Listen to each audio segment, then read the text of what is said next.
Good afternoon, everyone. So I'm out here in beautiful Park City, Utah, and on a roof, obviously, like I normally am. Anyway, I got called out for an inspection. I wanted to share a couple of things, some of the most common things that I run into pretty frequently that are the cause of most leaks that you get from your roof. Let's check them out. So this in and of itself is not the most common thing I see. I don't always see water just dripping down roofs like this. That one's a little bit of a unique one. However, what is common is ice damming. The damage you're seeing here on that metal is from this water that as it's melting, it'll freeze at nighttime when it gets cold. And when water freezes, and I don't really understand the science behind this, but it creates what's called an ice dam, and the water goes back up into the roof, causing all kinds of damage. And so that's a problem. Obviously caused quite a bit of damage here. There's not much to do to repair that outside of taking off a whole lot of the roof in this area at least, and figuring that out. Another one that I see right here, so you can see this piece of metal right here. Not all roofs have that, so that's a really good thing to have. It's called a kick-out diverter.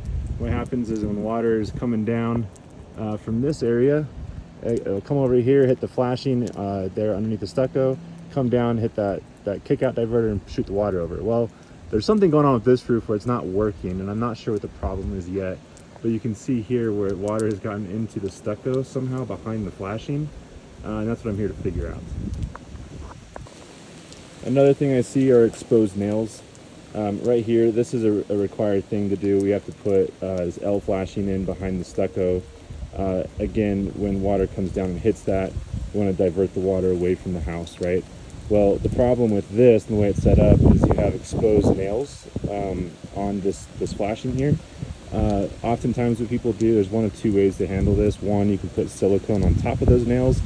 You have to use the right stuff. If you use a crap product, it's not going to last very long. Or a lot of us, I like to put what's called a beauty strip on there, where we'll cut a shingle, the right length, and then just kind of glue it on there with silicone. That way it sticks to it and it looks a lot nicer, so you don't have this gaudy, galvanized metal exposed. Okay, we're gonna head up the ladder here to the next level. Now, another thing that bugs me, right here, code states, or manufacturer requirements, I guess, state that you need to overhang this shingle about 3/4 of an inch over the drip edge. One of the reasons for that is when you get snow or rain or whatever, it comes down and it hits the drip edge right here. Well, now it's wanting to shoot in underneath the shingles, and now the shingles aren't really working or doing their job. And you can see here, these guys who installed this didn't do a great job, and it's not really straight. You can see where it's really bad is when, again, it's not that much exposed metal. However, if you have snow just sitting on there and it melts, it's going to want to shoot underneath the shingles here. The other problem is on the ridge up here where it's exposed. If they don't have it overhanging, it can get down inside the fascia or drip edge, or cause all kinds of problems. All right, this is probably my biggest pet peeve right here. This is kind of a necessary evil of the business. There are ways to do it without having to do this, but most people don't. When you install the ridge cap goes from here, looks like to here on this one.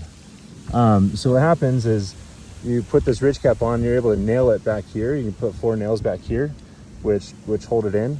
But what's exposed is this right here, and there's no exposed nails. Well, when you get to the end here, you got to cover up that back piece.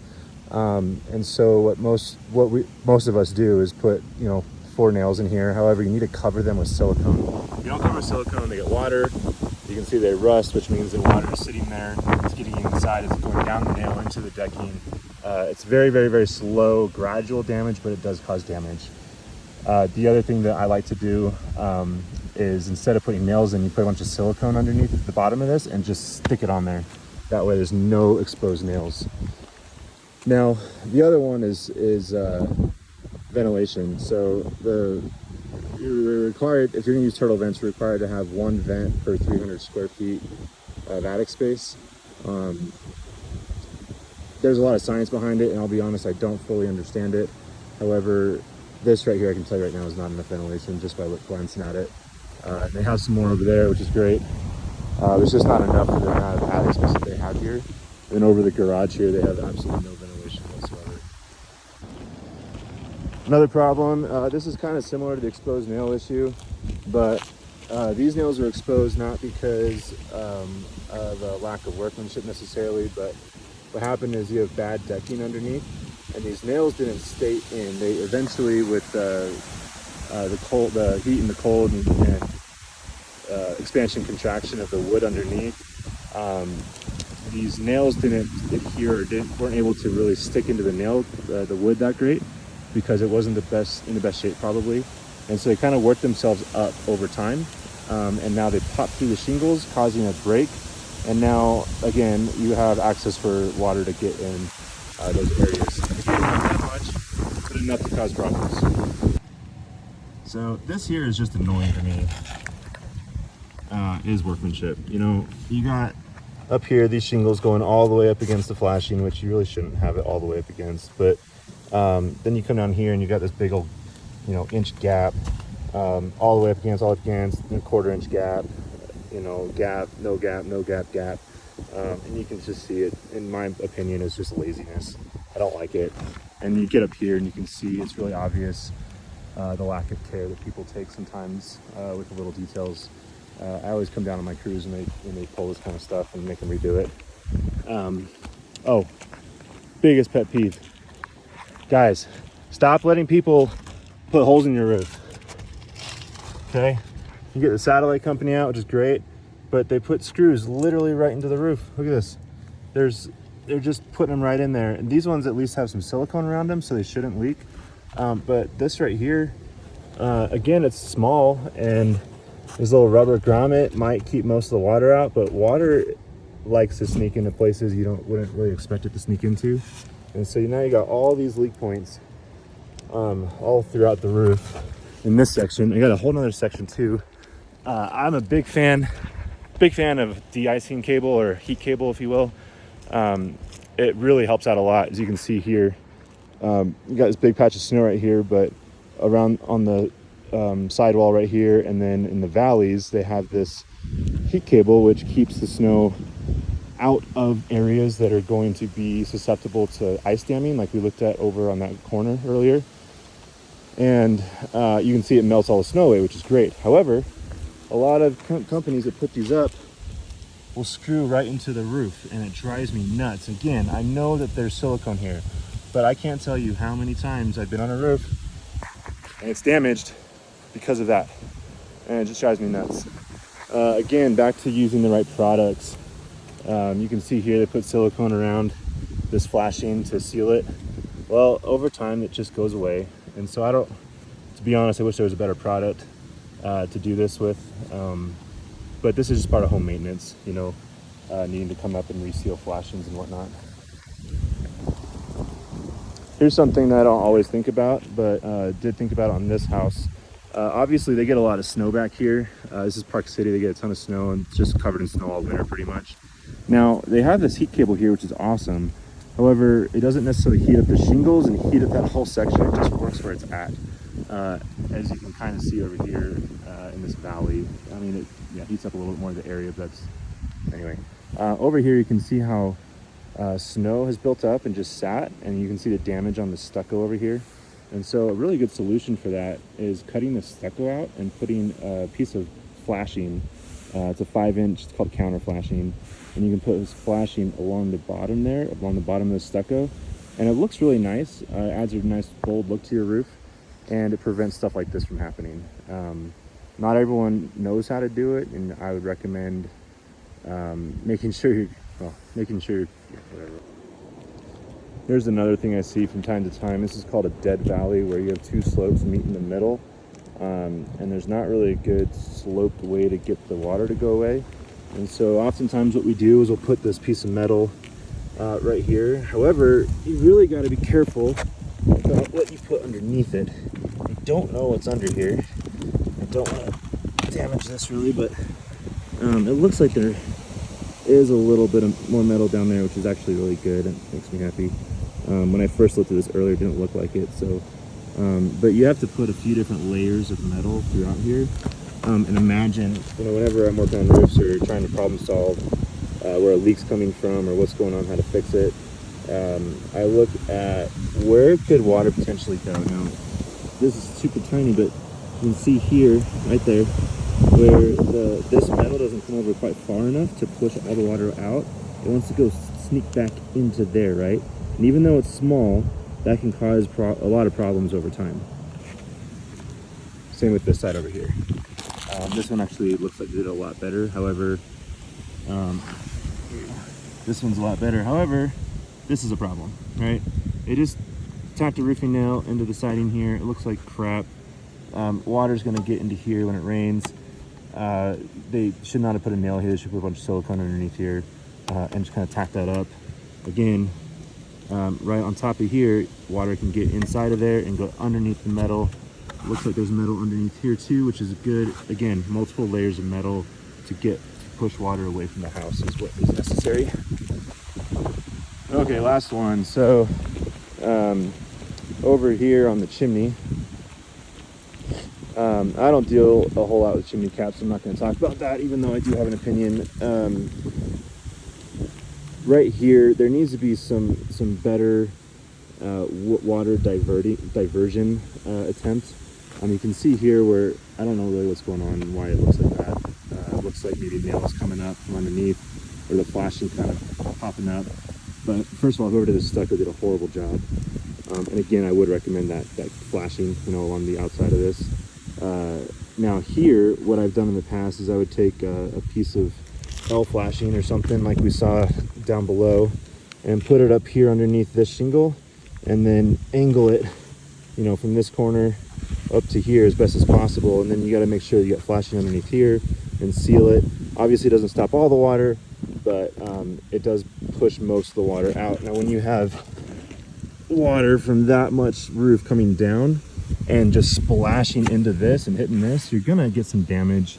And there is, there's damage over here on the side of the chimney here. I don't know if you can see that. I don't want to fall off, so I'm reaching. But you can see a lot of granules here collecting.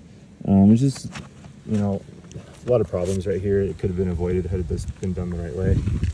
Anyway, actually this roof has a lot of the common things that I find that cause leaks inside of roofs and cause problems, and a lot of these are preventable either on the initial installation of the roof or through maintenance from the homeowner, or hiring someone to come out once every couple of years to kind of do a once over on your roof.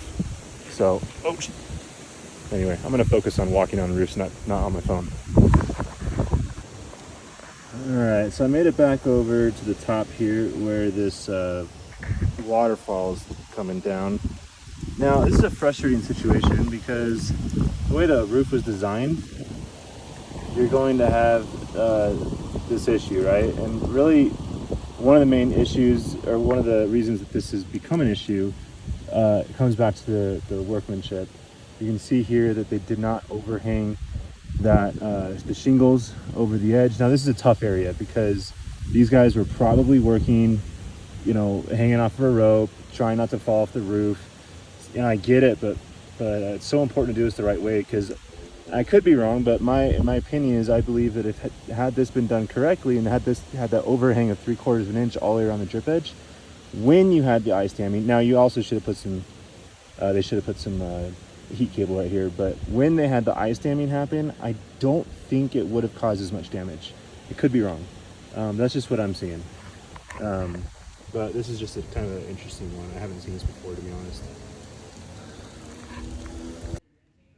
Okay, so I'm doing a little bit of a voiceover on this section because I, from time to time, can get carried away with some self-deprecating humor, and just decided that I didn't want that in the video. However, I wanted to keep this section in here to show some of the repairs. But I do believe I found the cause of the leak that they're having, which is causing the stucco damage.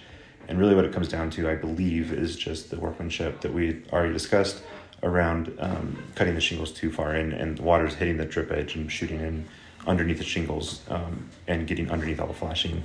Obviously, I also sealed up all these nail heads all over the roof. I also sealed the pipe flashing around the exhaust or the furnace vent on the other side of the roof. And then there was a couple small issues or areas where I believe that there was ice damming in the flashings, which were pushing them away from the wall. And so I put some silicone and sealed those areas as well.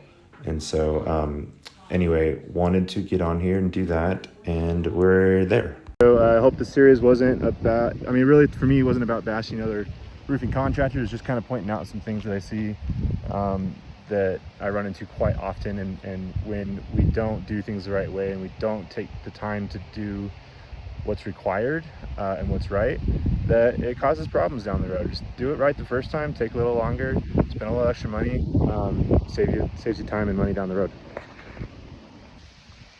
Well, shit. I was getting ready to get down and go home. Well, not home, but to my next appointment. And I found this.